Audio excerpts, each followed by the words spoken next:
রাষ্ট্রযন্ত্র ব্যবহার করে সরকার গোটা দেশে ত্রাসের রাজত্ব কায়েম করেছে বলে দাবি বিএনপি মহাসচিব মির্জা ফখরুল ইসলাম আলমগীরের। সেই সাথে লুটপাট দুর্নীতির কারণে একের পর এক দেশে নিত্যপণ্যের দাম বাড়ছে বলেও মন্তব্য করেন তিনি। বুধবার নয়াপল্টনে দলের কেন্দ্রীয় কার্যালয়ে জিয়াউর রহমানের মৃত্যুবার্ষিকী উপলক্ষে যৌথ সভা শেষে তিনি সংবাদ সম্মেলনে এসব কথা বলেন।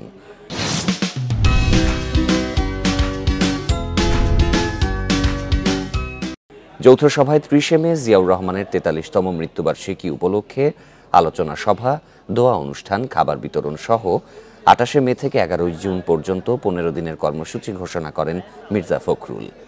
এ সময় সাবেক সেনাপ্রধানকে মার্কিন নিষেধাজ্ঞা ইস্যুতে তিনি বলেন, এটি গোটা দেশের জন্য লজ্জার।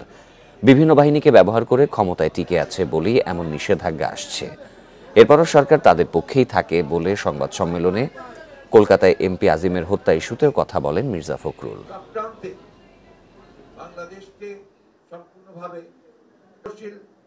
বাংলাদেশের সাধারণ নাগরিক নয়, তাদের তথাকথিত সদস্য বিদেশে গিয়ে নিখোঁজ হয়ে গেলেন, তার কোনো খবর তারা দিতে পারলেন না পারলেন বাংলাদেশ সরকার, না পারলেন বন্ধু রাষ্ট্র তাদের ভারত।